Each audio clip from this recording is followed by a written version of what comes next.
Sir life में ना आप क्रोनोलॉजी समझिए. क्रोनोलॉजी जो होती है वो मनी होता है. If you were to make tons of money sitting in New York, you have to be away from family, not meet your wife, not meet your daughter, not meet your father. Will you take that up because you're making tons of money? My wife would certainly take that up. If it's a number of zeros adding up to your wealth, but your number of people in your life are reducing, people you love are going away from you, I don't think that's a great balance. Like I said, asking a person to stop chasing money is much like asking a tree to stop growing, asking a human being to stop evolving. Okay, this is a statement I'm going to make, which I don't know how many of you will agree. If you don't take risk now, life will force you to take a risk in the next 3 to 4 years. Given that you're very successful, I'm more predisposed to agreeing with everything you say. अगर आप वो young Suryavanshi के basis को देख के अपने बेटे को क्रिकेट कोचिंग एकेडमी में भेज रहे हो, I am telling you, you're a duffer. Duffer, correct. You're a duffer. In the realm of a great house, a great car, and great travel, but what great was 5 years ago is not now. That great has become even greater. We pay 43% tax. We pay high STT. We do everything. And we can't even get a damn loan. I read it somewhere. Money can't buy happiness, but if you have to cry, it's better to cry sitting in a mug. Money can't buy happiness, but poverty certainly rents misery. And those who have private jets want from a Lear jet, they want to move to a Boeing. Those who have done a Boeing now are doing rockets. Those who have traveled every part of the country want to go to the Mars. The biggest lie people believe about money, I think, is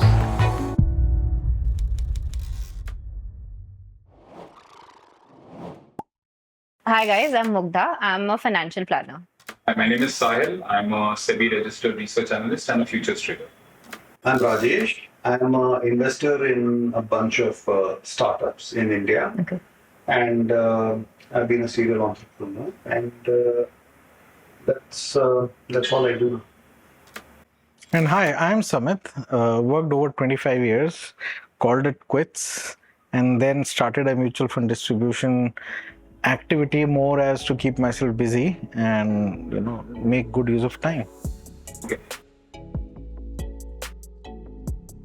It's a continuum. It's never like you want only peace or you want only money. So for me, it's like how much peace and how much money. And therefore, I won't deny the fact that you reach a certain point in time when money becomes less relevant. Doesn't mean irrelevant, but less relevant. And at that point of time, what you want to treasure more is peace, right? The time that I spend with family, the time that I spend with myself, I'm able to do that. So I have to draw that line, and that line can be very different for different people. And for me, where I thought I had reached the right level, suddenly peace of mind became more important than just money. Yeah, so actually, you know what? The fact that you're slowing down from making money, actively chasing money to slowing down to pursue other things in life. Agree. That's what I think. But so I'll tell you, when did I start, prioritizing peace in that sense, was when I thought I had enough money to, be able to pursue this. And I don't think there was a day when I said, okay, now this ends and that starts. I think it was a very gradual transition. Say, for example, one of the bucket lists that I had was to drive across the world, the world's best cars, in the world's best locations, so be it glaciers, be it driving on a volcano, on a frozen river, on the sand dunes of Jordan, crossing countries, those kind of activities. So when I started doing it, I realized that that's giving me a great high, and I was able to still work. It is because my work doesn't involve me to go to office. It doesn't involve me to be available whenever somebody else needs. I can be available when I want to be available. That's the benefit I have. And why did I choose? I think it's a obvious choice. If you've made enough money in life and you're still chasing money, in my opinion, you're living a sad life. If you're chasing only money. If you're chasing only money, I don't know what's your happiness, coming from. If it's a number of zeros adding up to your wealth, but your number of people in your life are reducing. People you love are going away from you. They don't, because you don't have time for them. I don't think that's a great balance. So That's what I think. The way I see money is more like society's way of saying thank you. You don't get money for free. You get money when you have positively added value to someone. And if you have infinite money, it could in theory mean you have added infinite value to infinite people. Not always. Not I would always. disagree. The one value you're going to add to society is the fact that you're going to spend some money and make sure that, hundreds and thousands of people are getting employment out of it. That money is getting distributed every time you spend that money, right? Adding value does not need to be dramatic. Sure. It can be just the fact that I am living well. And because I'm living well, I'm celebrating, various things. I'm traveling, I'm buying whatever I'm buying. Just the fact that I'm spending my money right also is creating employment. Sure. It's creating taxes. It's helping the country benefit. Adding value, I think we attach too much importance to adding value. So one of the things that, we're talking about peace. I think one of the aspects that I realize is, I think we give ourselves too much importance. The world doesn't care about who we are, where we are, what we do, why we do. I think the world wants us to live as long as we live. Earn, if you've earned enough, spend, and when it's time to go, just go. Don't hang around and waste time. Yeah. Right? And if you've just done that much also, you've added a lot of value. I don't think that is... So let's move to a simple question, right? This is very personal, right? But money today is not, like you said, a number in the bank. It for me signifies agency over my life. For example, when I was 15, I was obviously supported by my dad. I didn't have as much agency over my life. I had to be back home at 9 p.m. because my dad said so, and he was the man of the house. Or my mom said so, and she was the woman of the house. Today I live on my own. I earn my own money. I decide for myself what I do. I also decide the trade-offs I make, right? Because at the end of the day, we are all making trade-offs, right? Nobody's living it up completely. So if it's a trade-off, let me make the trade-off I want to make. And that is what money brings to me. I want to reach a point where I can still have that a little bit more agency over my life. So there is still some gap with respect to where I want to be and where I am. I will continue to work till I bridge Money that. brings that peace in your mind. You're very clever. Fair. You're very Fair, clever. fair. On the scale of not very peaceful to very peaceful, I think it's also a function of money. Yeah, it is both ways. A guy who loves peace will never say, I'm a sadhu and I've given up money completely. At the same time, somebody who's chasing money will never say peace is not important to me. At some point of time, you will want your peaceful time, right? You see, basically, if I can decide all the stimulus that I'm going to receive in my life, then I'm quite peaceful. Yeah, So I yeah. feel like talking, I can have this conversation. When I don't feel like talking, I can have you sent Exactly. home. I'm You quite, just say it. I'm That's quite it. peaceful. Exactly. You are in command But the and question control. here is this, is what happens if the stimulus is no longer under my control Yes. and someone asks me to do something and maybe I'm not in the prime of health. That to be able to do things when we do not want to do them and to earn something, whether it is either money or longevity in terms of long, it is the ultimate that you can give back to society. And that is exactly what money is measuring. And that's perhaps why I'm chasing money. Because it is the yardstick of what have I given to society. I know the purpose of my activity is money. If I plant a seed, I want it for the fruit. So there is a certain honesty on why I'm planting that seed and it cannot be held against me. I believe that I'm doing a good job in planting that seed. So I think the purest way in which society can function is when everyone knows exactly what's the outcome of their action, and some actions do not end with wealth. I distinctly remember when I sent my children to primary school, all of a sudden the value of the school teacher skyrocketed in my mind. The perception. And I felt, how is it possible that they're getting paid just this much because they're going to be custodians of my children? They need to be at the best level of comfort and they need to have as many things sorted out for them, and that's why we raised the quality for them, because we did something for ourselves which allows us to do it. So my point, it's an infinite value from my perspective. Obviously society will get into that equilibrium to identify what is a fair value exchange. I know so many CXO level people who are not happy what they're doing, but they're being paid in crores. Yeah. Right? So happiness, peace doesn't come with automatically. It's like a Maslow's hierarchy.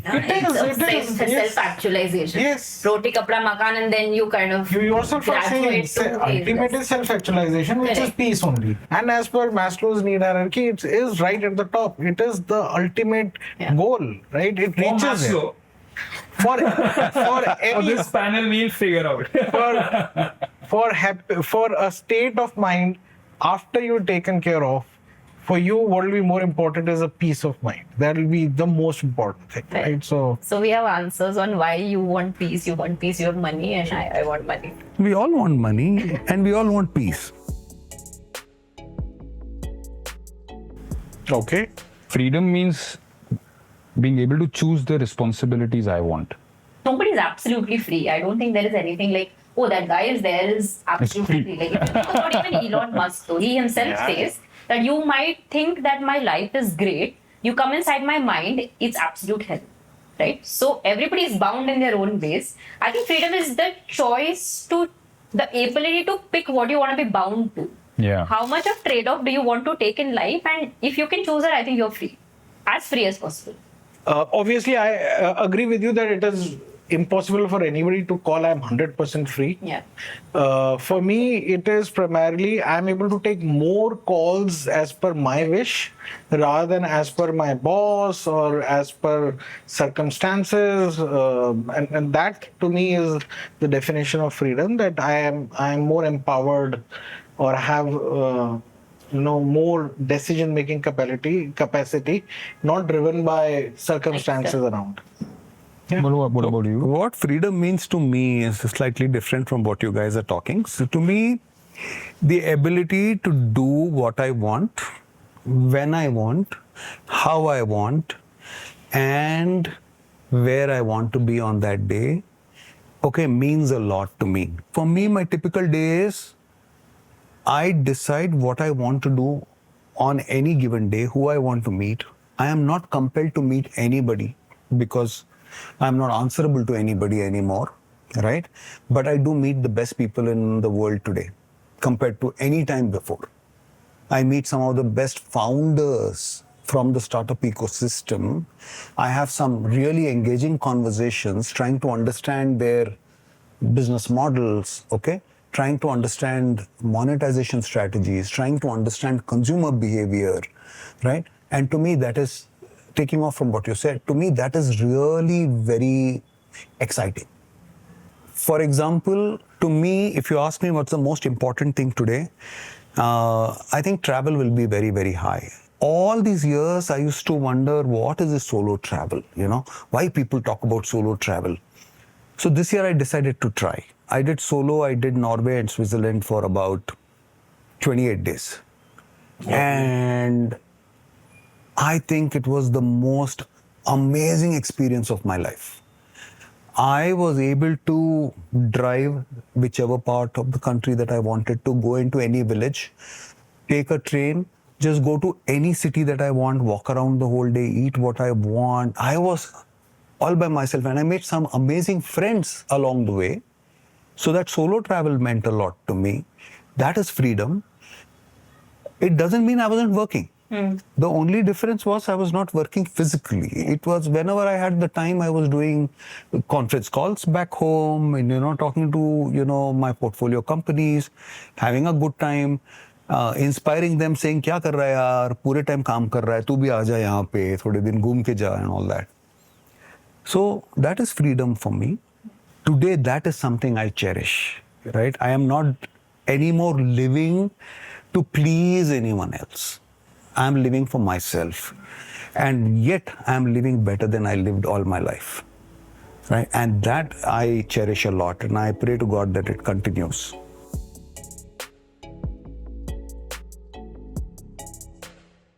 So I'll take it forward from where you left on that. Because I have a slightly similar story. I'll just take a few moments to explain it. So when I used to go to office and work, I used to work Monday to Saturday. My job typically used to start at 9 a.m. I used to start earlier at 6:37 to be there in time. And it used to end at 6 p.m. and I used to be home much later. And this process continued for 6 days a week, for almost 6 years in that particular office, and every day I had my fists clenched when this used to happen, that I don't want to be there. And that hunger to become better at something, to be able to get that kind of value, was at its peak, and that situation was the constant motivator that I need to get out of this.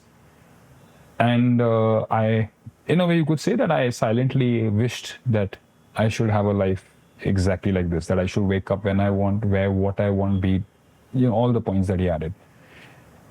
And believe it or not, God is kind. He gave it to me. He gave it to me, and I lived that life for several years till I became obese. I have lower back issues. I find it, at a stage, I found it difficult to commit a time, because what if I don't feel like waking up at that time? And what happened to me during that phase was, I was like, when God was ultra kind, He gave me exactly what I wanted. Maybe I should have asked for discipline. Because discipline, ironically, is true freedom. So, my grandfather, who 4 a.m, he's walking around, taking a cold shower, doing breathing. 8:30, he's in the shop. He used to go walking. It is 2 kilometers. Whether it is the summer season or it is winter in Jammu, it's sharp cold and hot, both. He walked to the shop and sat there, and he passed away at the age of 95, 98 in the shop, because that is what he loved. I mean, ironically, what was Picasso doing when he died? He was painting. So I feel that that is what discipline is. Discipline is basically, this is what I love, and you build an entire schedule around it. And I learned it in a way. I'm not taking away anything from the experience you shared earlier, but I took it to the other extreme. I just misused this freedom, and my body and even my mindset paid the price for it. Yeah. That I became unreliable to myself, and other than the stock markets, I couldn't make a commitment anywhere else. So I've done for many years hardcore night shift kind of work, and that obviously led to a lot of health issues and stuff like that. And that's when that discipline that you spoke about is a very important element.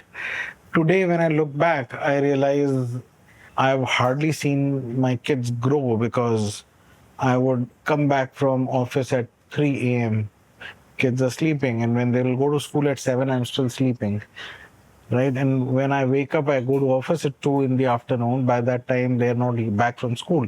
So there are times when I've not seen my kids except for on weekends, right? So for me, that phase that I'm going through now is irreplaceable. And therefore, that state of happiness, freedom, independence, all of that is very cherishable to me. I spoke about how my day looks like, but I'll tell you what I don't like about my day or about my life anymore is, I used to be super excited about buying things, be it cars, be it clothes, be it gadgets, be it, anything and everything. For me, the excitement was to go and buy things, for myself, for everybody that I love. Now, I buy for others. I can't buy for myself. Somehow I've become a lot more spiritual, a lot more, probably I would like to. What's stopping you from going back to that? I'm extremely happy, and that's the problem. That my happiness is coming from things which are non-material. My happiness is coming from within me, from people within my first circle. I am not even excited about meeting. Like tomorrow, if you tell me, you can meet Elon Musk. For me, I don't think it's going to be exciting or happy. Maybe exciting for Elon Musk though. I wouldn't go to that extent. Yeah, but I hope that is the case. Yeah, I don't mind. But then, I don't want to meet Elon Musk. The first BMW, you won't believe First it. BMW. Yeah. So which means there will be many BMW. Yeah, there have been. No, I'm sure. I'm just thinking only where's my first. Yeah, but मैं बोल रहा हूँ, first BMW, the amount of happiness that it gave me. I still remember, रात को मैं 10:30-11 बजे सब सोने जा रहे हैं घर पे, मैं गाड़ी की चाबी लेके नीचे जा रहा हूँ बेसमेंट में, गाड़ी में बैठ के AC ऑन करके गाने सुन रहा हूँ, right? और वो अलग ही मजा था. Today I don't do such silly things. That state of mind is happiness and peace and calm and the joy that you get. But it comes with money. Yeah. Right? Sir life में ना आप chronology समझिए. Chronology जो होती है वो money होता है और फिर I peace don't deny that. I don't deny that absolutely. आगे It भी वही has- होगा. It आगे has भी to वही be होगा. money and then peace. Yeah. But that's where I said you have to draw a line and say how much money is sufficient, Yeah. right? And each one's limit will be different. I'll just rephrase this according to Likewise, me. even I want to rephrase that. According to me, it's not money and peace. I think it's money and peace. It's not money or peace. No, it's money and then peace. No, it is money and peace simultaneously. Is what I Simultaneously. would be more concerned Exactly. with than that first That's my money. definition. Yeah. It's money and peace simultaneously. The effort to earn money is 5%. The effort to enjoy life is 95%. That is a beautiful combination that you need to arrive at. It's not possible. So if somebody who's 30, 35, 40, 45 listening to me today, I will sound like an idiot to that person. Yeah. Right? like aspirational. Like I want to be your boss. Yeah, I know. And many of them might even feel कि ये तो झूठ बोल रहा है. This is not possible, right? But the reality is, it's okay. I don't care about who thinks about, what about it, right? I am living this life. And that's the beauty about my life today. And I wish I had achieved it 10 years ago, 15 years ago. I wish I had realized it at least to start living like that. In my case, yes, came from a background where father was working in a government job. So obviously that brought in a lot of perspective about money that has led to where I am today. And in terms of priorities of your usage of money. So for example, save first, spend later, invest your money to let it grow rather than just splurging, prioritizing in terms of how you value every purchase. So, right, there is nothing wrong in buying a 4 lakh car which takes you from one place to another place. But there's nothing wrong in buying a 40 lakh car as well, right? Yeah. Is it value for money? Is it the right judgment, right? For him, it was a BMW. For me, maybe it's a very different vehicle. So for everyone, so those decision-making factors, I was influenced a lot from my childhood. Yeah. Coming from a point of scarcity. But does it only affect your value system while you're spending, or does it also impact your value system on how you're earning your child? So good you asked me that question. So I made whatever money I made was through my salary, and then obviously it led to salary leading to savings and investments. But I will say primarily, I did not jump jobs only for money. There are times when I was given a 100% jump, and I did not choose to take that because I thought the job I was doing I was enjoying, or I thought it was the right career to move. So money was an important element, obviously. I can openly say I've never negotiated for my job. If my view was if the organization feels value in money, if not now, a year later they'll give me whatever I deserve. Well, that is so not how most people would function. Yeah, in but corporate today. no, but I'll tell you because I have also seen people who have taken a jump only for money, and then 6 months later they're saying this is not what I wanted to do. Yeah. I am unhappy. I want to Sure, quit. I want to move definitely. on. I want to move back. I'm okay with a cut, but I want to do another job. Yeah. So. I mean, it doesn't mean that you will go for a lower job just for the heck of it. Obviously, it isn't.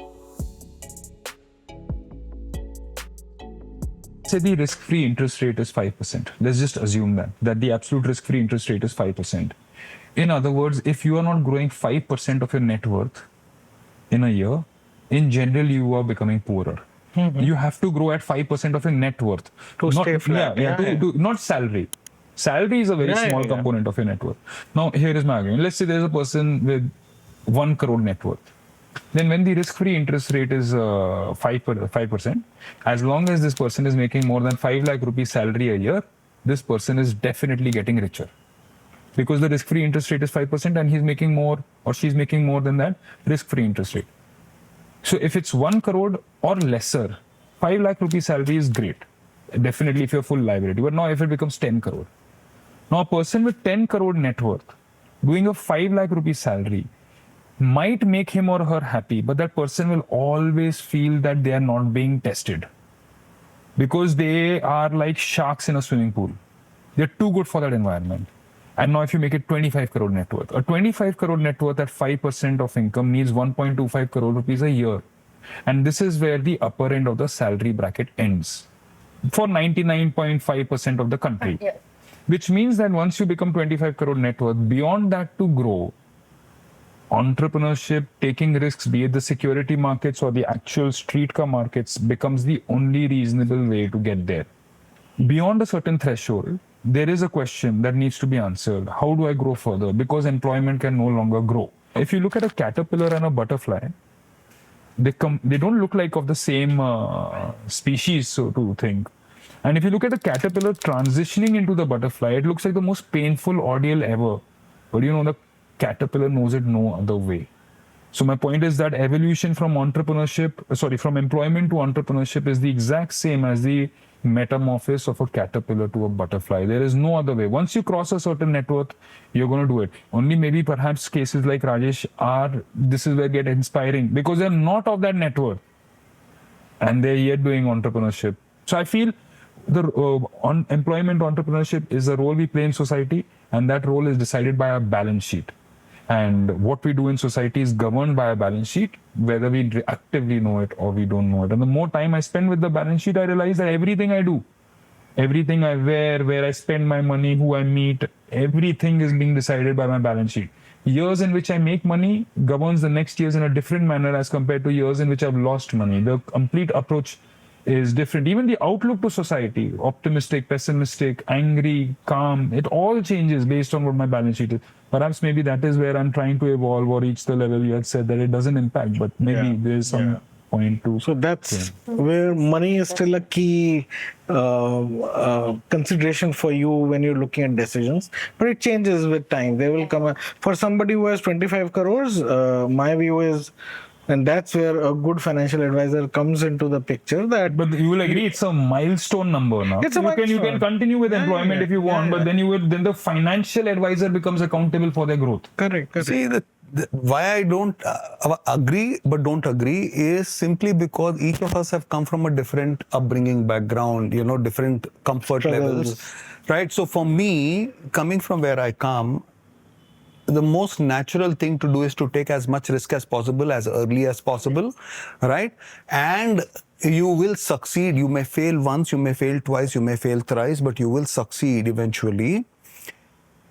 And that failure, okay, at what age is it best for you? Would you want to try shifting from employment to entrepreneurship at 40 or 45 and then have 3 failures? You're not going to make it, boss. At 45, you don't have the resilience. Unless there's a Colonel Sanders kind of example. Once in a DLF वाला जो case है, at 52 he started. ये सब देखो, ये one off cases नहीं लेते हैं. अगर आप वो यंग सूर्यवंशी के बेसिस को देख के अपने बेटे को क्रिकेट कोचिंग एकेडमी में भेज रहे हो, I am telling you, you're a duffer. Duffer, correct. You're a duffer. My son, who's 7, he loves to hit the ball as hard as he can. He doesn't love cricket. It is just that in his head he thinks hitting the ball is cricket. Yeah. So he says, I like playing cricket. But as a father, I know the only thing he loves is to smash that ball. That's it. If I ask him, keep your elbows here, focus on the posture, don't do this 10,000 times, you'll injure yourself. Never. Or just spend 5 years running around the ground. Never. It's never. No, he's not going to break a sweat for it. Right. Okay, this is a statement I'm going to make, which I don't know how many of you will agree. If you don't take risk now, life will force you to take a risk in the next 3 to 4 years. Given that you're very successful, I'm more predisposed to agreeing with everything you say. Yeah. Thank you. I'm not. That is true. And I say, if you have nothing to lose, take risks. And if you have already made something, take even bigger risk. Exactly. Why not? Why? So I will say I have worked for money. First 20-25 years of my career, worked extensively for money. But now it has reached a stage where money works for me. So it has reached a stage where money is doesn't mean it's not important, but making money is not a priority. And it will multiply its own pace. Done enough calculations to say it should last me my lifetime. And that's it. So money is a good thing. It's not a bad thing.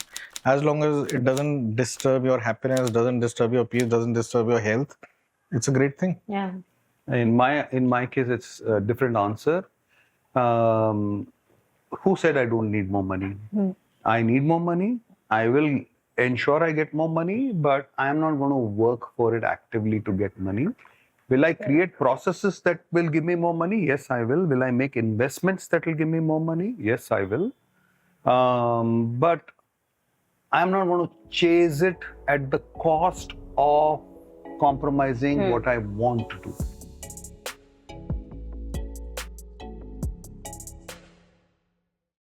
I think it's a very, very important question. A lot of people I know are not able to take an early retirement when they want because of this fear. Yeah.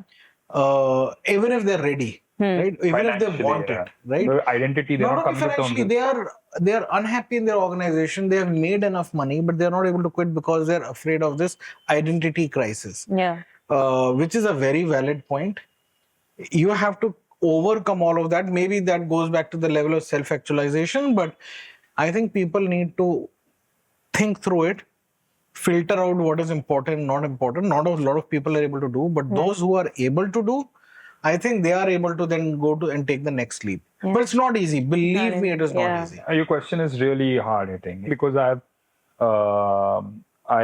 felt it. I really felt it. Like it truly challenges your identity. Who are you in society? Yeah. I mean, I was ready to quit my job and take up full-time trading years before I actually did it, simply because I couldn't come to terms with the identity that I'm a trader. And when I was making this, so before I made the transition, I spoke about it at home, and they were obviously skeptical because this is a huge failure. Really.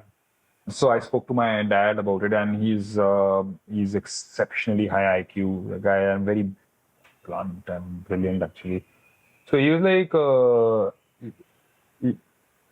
She married an analyst in Deloitte Consulting. She didn't sign up for a trader. And, that's, he's referring to my spouse actually, that how can you change the identity? I remember we were buying a house. At that time, we were buying a plot. Traders don't get loans. Yeah, I know. So I had to continue my employment to show the salary slip. So on the one hand, I was perhaps making more financially than my salary, but you cannot use that to get loan. We pay 43% tax. We pay high STT. We do everything. And we can't even get a damn loan. Yeah. And God forbid if you lose, you don't just lose money, you lose everything that comes in that basket with it. So I have experienced it. So I know that question truly hits. Are you, what's your role in society? If you're just sitting in the corner of the room and trading. And the only way I think I answered myself that question is that there is, to answer this question, it's so tough as a trader. Let's visualize a society where there are no traders. And that's when you get 1 rupee onion becoming 100 rupees. But if there was an onion futures contract, I'm telling you, between that 1 to 100, it would have been shorted so many times that it's not getting there just like that. So that's why in the US markets, we see orange juice has a contract, coffee futures has a contract, pork bellies have a contract. Now Rain Mumbai has come. Rain Mumbai has a contract. Yeah, that's the latest. It's going to have its own positives. Yeah, so there are positives to everything. But yeah, I mean, So to me, I think it's very important to have respect for who you've become today, not who you were yesterday. So if you cannot respect yourself for who you've become today, how do you expect anyone else to respect? See, that is where the identity thing starts. People, like you spoke about. Is self-respect a matter of simple conversation in your mind? Or is there certain things that we are doing physically, tangibly in the real world that enhances our self-respect? Like let's say if I want to respect myself more. Starts in the mind first. And then how does it progress further? The ability to be able to hold your head high and reintroduce yourself in a new situation, saying that this is who I am now. I was this until yesterday. Now I am this. If you are not confident of yourself, you will have an identity Crisis. You will not like giving up. And perhaps when we are making a transition is also when we are scared and most vulnerable to be the lowest in confidence. And that's where family plays a very important role. Family plays a key role. If your family is supporting you, and then if your family your story is even more special. Yeah, I mean, like me, there are millions of stories. So I'm not very special. So let me tell you, in India, everybody is a survivor in one way or the Yeah, other. yeah. And more than me, I mean, if you just know what the women in this country go through, it's insane the kind of struggles they go through. It doesn't matter what strata of society they come from, and the way they fight with dignity and they come out on top. Everybody is a struggle in this country. So I don't want to ever think that my struggle, yes, I struggled so hard. Because despite those struggles, there's a success which works as an inspiration as a Before fight with dignity, it comes a fight for dignity. Yes, absolutely. Right. So let's move to the next question. We'll throw the questions to you. So,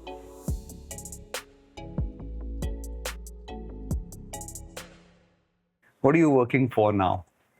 And I'll add to that. Do you know how much money you want? Yeah. I'll answer that first.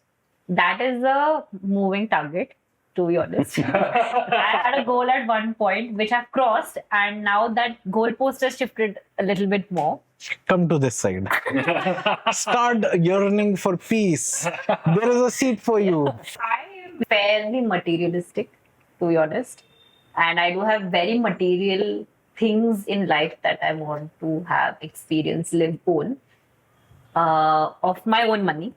Not something that I'm either born into or given as a function of being someone's wife. It's okay if you have that aim, but my personal goal is to have my own money and then have certain very materialistic and experiential things in Which life. is good, but question for you, the materialistic things that you want, are they the same what they were 15 years back, or you are achieved that, so now my materialistic thing has gone up? Now, so it's still in the realm of a great house, a great car, and great travel. But what great was 5 years ago is not.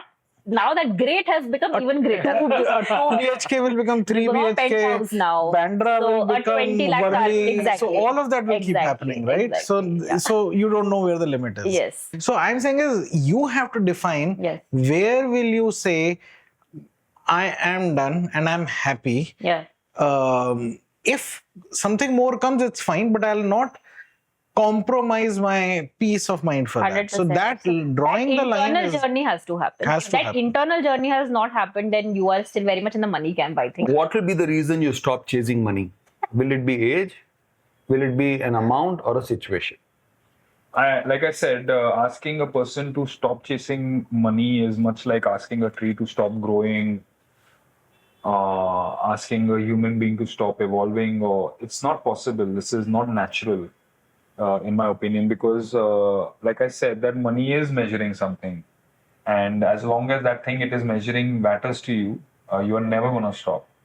There's a reason I have worked in, like I said, I worked in a factory.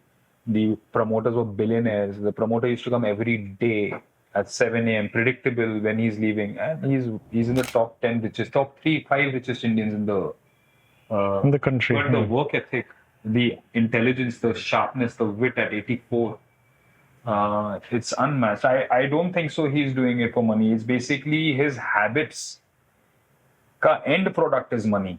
You are essentially asking. So the whole idea is to create a set of habits which conclude to various positive things, one of them being money. Yeah. Just to add to this point, if I am the kind of guy who wakes up in the morning at 5 a.m., if it matters to me, and if I work out, regardless of whether I finally get those abs or not, I would have become a better person, regardless of whether it is visible or not. It's because of that habit. So similarly, in the pursuit of money, we are essentially creating habits. Some of them, it becomes visible. Sometimes choose not to show it. Sometimes people don't make it. But why should we let go? If you want a better life, we need to create better habits. And money is a good measure of that. Probably situation or an amount, very honest. Situation is linked to amount. It's a moving goalpost, right? So therefore, No, the situation. Catch up. Like if I'm going fast enough towards the goal before it moves it's away. very tough to catch a shadow. But yeah, maybe if I find myself in a situation where I'm comfortable, I won't like maybe You're stop comfortable now. Also, of course. wanting money. True, Very like comfortable internally, like one bad day at work, I'll be there.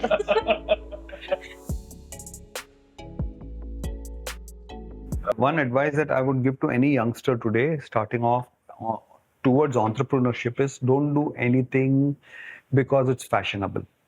Don't do anything because you got inspired looking at someone else doing it, right? If you are getting into entrepreneurship, then you are getting in because you are genuinely able to solve a problem. There is a problem, you're not creating a problem to solve one, right? Correct. And be clear about why should it be you. It has to be very clear to you at 20, 25 years, why am I solving what I'm solving and why should it only be me? There are 150 crore people in India. Anybody can solve that problem, right? So if you're clear about these 2-3 things, and then after that, if you're clear about the next 2 years or 3 years of your life, how challenging it's going to be as an entrepreneur, if you're ready to take those challenges, take the path which is really tougher than taking up a job, because in a job, your life is much easier, you have a salary coming. So between the two, an entrepreneurial journey is definitely tougher, but it's a lot more rewarding journey. The earlier you start, the better. That's one. Secondly, be clear about what is your moonshot, okay? And be very clear about what will define whether you're failed. Otherwise, you'll keep going. If you know what will define your moonshot or your failure, then you're in a better position to take a call when you're done. If it's not worked for you, call it quits, move on to your next venture. There is no shame in failing. Anybody can fail. You can fail once, you can fail twice, you can fail thrice. At that age, you can definitely fail even 4th time, even the 5th time. There's no harm in it. It's such a good advice that it cuts through the 20-year-old demographic right into the even 40-year-old demographic. Yeah. I think it's something valuable for me. So for 20-year-old, I would add to whatever he said a couple of things. One is take risks. Don't be very conservative in whatever you want to do. It sort of ties up with whether it's entrepreneurial or anything else. But the point is to take risks. And also, I would say deserve before you desire. Now, why I'm coming to that is because there is a generational change. I have come from an era when we have stood 4 hours in a ration line. From an era when there was no electricity for full 24 hours and there was no concept of UPS or DG set. I don't expect the next generation to even understand that it is a problem, right? But having said that, what I realize is very important for the next generation is I see this confusion a lot in this 20th generation because of Insta culture, that they do not differentiate between one is an expenditure, the other is an investment in yourself. Yeah. And the best a person can do is when your dreams, your aspirations, and your work career all merge into one direction. Perfect. Then work doesn't look like work. Then it becomes joy, right? But if you're not able to differentiate that, that is a very big red light for someone to understand. Be careful where you are taking each penny out. Because the point that you made, I think what you summed up in those a few words, deserve before you desire, is perhaps is very, very profound. And also the point that you made that if you love traveling, try to make a business out of it. Yeah. If you love photography, try to make a business out of it. Yeah. Whatever it is you love. So it is simply puts what I might have said earlier is that it's our purpose in life to be able to monetize that which we love. Yeah. And at that point in time, every expense is actually an asset. Because then your iPhone becomes under the asset category. Then your furniture comes under the asset category. Then your travel comes under the asset category. Whereas otherwise, it's all going into the expense category if you're not going to produce something which adds value back to someone somewhere in the world. Yeah. I think they typically say there's a Venn diagram of one side what you're good at and the other is what you're interested in. And then when they intersect, that's the best place to be at. Ikigai. We call it Ikigai. Ikigai, yeah. So next question for you guys. Yeah. And because you are in the money camp. So I said to my head, maybe I'm wrong, happiness is a state of mind, where a state of mind means a chemical reaction happening in the brain, where a chemical reaction could mean some hormone or a thing like dopamine, serotonin, endorphin, oxytocin, something like that needs to get stimulated. If you do it artificially, then it's called doping. But if you engage into certain activities in which you're doing it naturally, then like, deep breathing, like you said, conversations, long drives, which you said driving inwards. I think so. So happiness basically is a state of mind where certain chemicals are getting released and you can't fake it. And the reason why I love the markets is for precisely that. It's the only place where adrenaline actually shoots in my body. The only other time was when a dog chased me in Gurgaon, which I don't want to be in in that situation. But other than that, it is in the market. So your hands are shaking. You know, when does it happen? It never happens otherwise. You're one-to-one with fear, and then that chapter closes, and then a new chapter begins. It's a beautiful experience. each So can one money their buy own, you yeah. happiness? I think maybe the pursuit of money can buy you happiness. Perhaps money can also buy you happiness. Everything in and around money can do something with happiness, and I welcome both of you all to the other side. To the other side. I'm sure you all are happy, but I am sure you all understand the role money has played in getting. If you were to make tons of money sitting in, let's say, New York, right? And I tell you, for next 5 years, you have to be away from family, not meet your wife, not meet your daughter, not meet your father. Will you take that up because you're making tons of money? My wife would certainly take that up. I love that. My dad would take that up. My dad was after me in setting up a trading firm in Dubai, in UAE, I mean. And I distinctly said, no, I'm very happy here. Like, I have this perfect life here. And he's like, no, go there, international markets, no taxes, no this, no that. I'm perhaps the only person in the world who's happy with Donald Trump right now. He attacked Iran attacked UAE, and I don't get to go to UAE, but otherwise I was pretty close to setting up shop in UAE. In fact, I've even bought property there. So there are members in my family who want me out there and make more money, and What and is your they just want me happiness? out there. I'm not sure if they Anywhere. just out. What I wanted, the thing is, I'm very happy where I am. To be very frank, I'm very happy at home. I'm very happy here. Right now, I don't want to be anywhere else. So, can money buy happiness? To some degree. Yes. After a point, happiness can also be a choice. So you can choose to be happy in your Habits. You environment. will need habits that trigger. 100%. But that's the chemical, biological part of it. But internally, you can choose to be happy in a situation you're in. All of us on both sides of the couch can decide that, hey, this is it and that's it, right? So I remember somebody, I read it somewhere, money can't buy happiness, but if you have to cry, it's better to cry sitting in a mug. Exactly. Right, so- Exactly. Similar To lines. a point where comfort and convenience can still change your life to a large degree. Yes, money is what will drive happiness. So money can't buy happiness, but poverty certainly rents misery. Yeah. That you don't have to work once you achieve a certain number.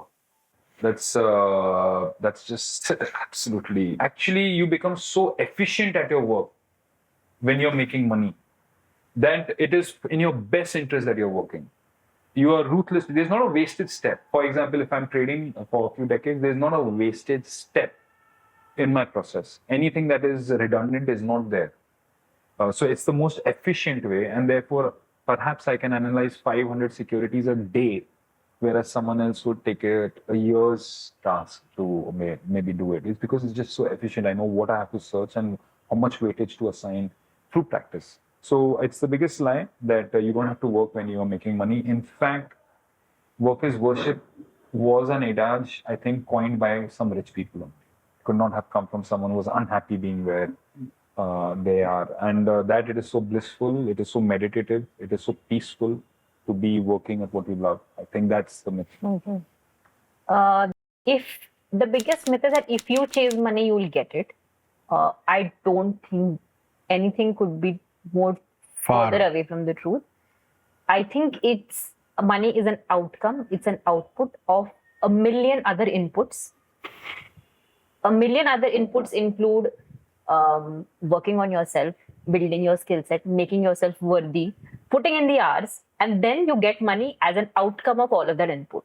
So money you will never earn it if you chase it. I just 200% agree with that. I just would like to, give an Indian version of the answer, because let's just assume we define success as acquiring a certain amount of wealth. So I just want to define my version of how does one become successful, the 5 steps. The first step is yatna. Yatna is the effort you are doing. Effort. Yeah. The second step is parayatna. the effort people do for you. The third step is paristhithi.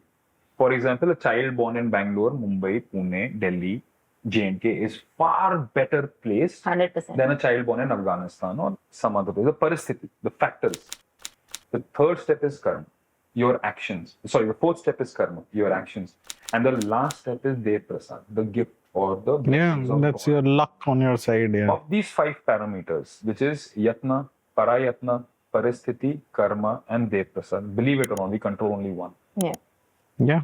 And when the whole point of networking, like what he suggested, is basically to get into a situation where parayatna is happening, where all of a sudden you meet people and they say, You're putting I yourself want you there. to succeed. Yeah. I want you to succeed. Yeah. And it has happened. I have been a witness. I'm recognized in society as a trader. I do astrology. I did astrology for a client who was exceptionally wealthy. What the client says, I want you to succeed. Yeah. And now when I know an exception, and this is the difference between money. When the wealthy person is saying, I want you to succeed, I know it that resources are a beck and a call away. I only have to confirm my commitment to the cause. Yeah. That's all that's Exactly. required. So this was to the point that, chasing Yeah. money brings wealth, but I just wanted to add because you touched base on success and I felt Yeah. these points dearly enough. So I just want to make it clear, just because I'm saying that money is important or is probably one of the most valued things in my life, one of the, does not mean that I advocate chasing absolute dollar or rupee salary or equity or any figure. It will come to you if you deserve it. It's an outcome, like I said. You have to build yourself to it. You're already at peace with yourself. You need to be here. Great. So I'll tell you the last bit of my answer. What is the biggest lie people believe about money? I think is people believe that it's difficult to make money. I think it's the biggest lie. Beautiful. I think it's the biggest one. Okay, if you think it's difficult to make money, it's just that you're not ready to make big money. You're not ready to put effort. You're not ready to learn, right? Otherwise, making money is the easiest thing on earth today. Actually, both of you all are among the very few set of people who, when you say, I'm like, yeah, I think even I can be successful. I mean, so I'm sure that You're already successful. No. I mean, it's the kind of, Internal. it's the internal, the peace vibe that Internal you're giving us. meter obsessive. Yeah. Because Definitely what you said success. is so beautiful. If your macros are stable, if you're not threatened for life, really making money, if you can stay alive, you can make money. Yeah. I don't think any other statement could have put that better. Yeah, let's end it on that note. All 4 of us on the same side, so it's okay.